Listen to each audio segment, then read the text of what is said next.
Hey everybody, it's the Library Lady. Thanks for tuning in today. I'm so glad that you are checking out another great book on What's the Story. So today's book is by British author Jeremy Strong, and it's called My Dad, Scott, and Alligator, and it's a great one. So thanks for tuning in. Click subscribe if you haven't done that yet so you won't miss out on any of these great videos.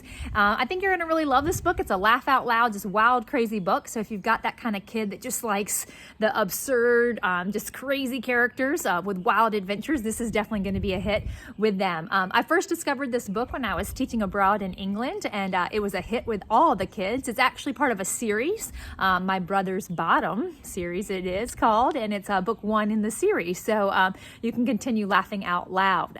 It was copyrighted in 1994, so been around for a while, and put out by Puffin Books. So as always, I'll just read a little bit of the book to get the story going, and then I encourage you to check out your local bookstore or your local library to support local businesses. And then if not, always look online and you can get a copy as well. So I'll offer up some ideas on how you can use this book with your child at home to kind of connect to the story, especially if you're at home right now during the COVID crisis and you need some great reads or some activity ideas. Hopefully those will get those wheels turning for you. So this is the front page here.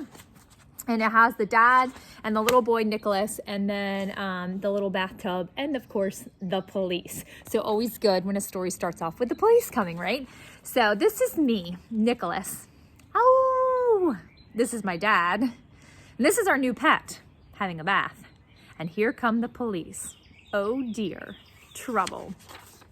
So the first chapter is called Introducing a Vegetarian Alligator. Sorry, there's a lot of birds outside right now, but it's so beautiful out here. My dad's got an alligator. He brought it home from work. It used to belong to this man at the paper mill where my dad works, but he couldn't look after it any longer. So Dad said he would. He's always doing crazy things like that. He is great. The alligator is almost as long as our sofa. Its eyes are black and yellow, and they stare at you all the time. After a while, it made me feel quite uncomfortable, as if it thought I was dinner or something. Dad said I was just being silly. The alligator couldn't possibly be hungry, because it had just eaten 6 small children and the crossing patrolman outside of the school. I suppose he thought that was funny. I don't think Mom is very happy about having an alligator in the house. She hates things with lots of teeth. She can't even bear to look at Granny's falsies when she puts them in cleaning fluid overnight. Dad pointed out that people have lots of teeth too.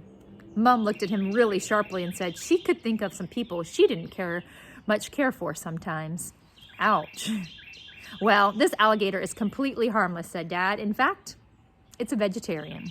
And we'll stop there. As you can see, I think the birds like my story. So one thing right off the bat is talking about alligators and letting your child to explore a little bit about alligators and playing off of that theme. So if you have some toy animals, whether they're stuffed animals or kind of a plastic animal, you can create a habitat. So get out some boxes or shoe boxes and create a little environment for your alligator to live.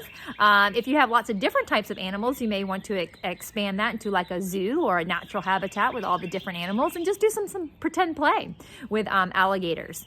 You also may want to explore actual real research and information about alligators, and of course you can find a lot online about alligators, maybe even take it to alligators and crocodiles and what's the difference.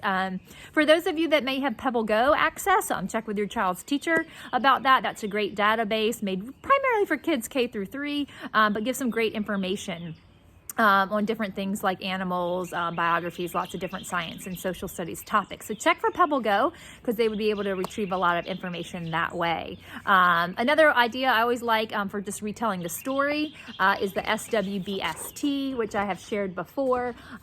Somebody won it, but so then, and you help your child go through each part retelling the story. So that's a great way to kind of keep them moving along in the plot, because this one just has a lot of extreme adventures, some crazy wild things happen along the way, including going to a public lake, some dangerous encounters with his poor granny, and yes, the police as well. So you'll have to read it to find out what happens as they have this alligator. If you're looking for a game activity, my family is a big fan of games, sometimes a lost art in today's technology world, and so we do enjoy lots of different types of games, and one is Alligator, and you can find this online or again probably at a local store or game place could order it, and it's called Alligator.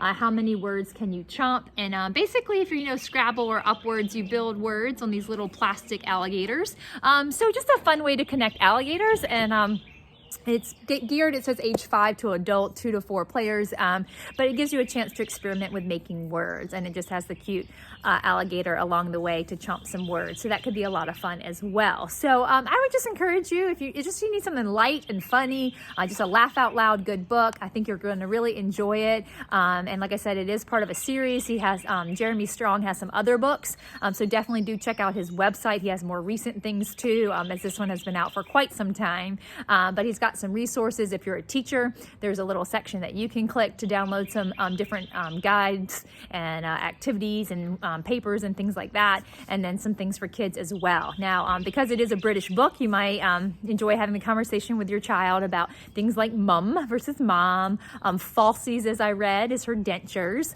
and even on his website it says things for teachers and things for pupils, because they don't refer to kids as students, they're pupils. So that in of itself can be a fun way. I know when I lived there teaching abroad, that even though we both spoke English, I learned very quickly it's very different. So that can be fun too, just as you read through the story. So I hope you'll check it out, and you will enjoy this story, and then tune in next time for What's the Story. Thanks so much and have a great day.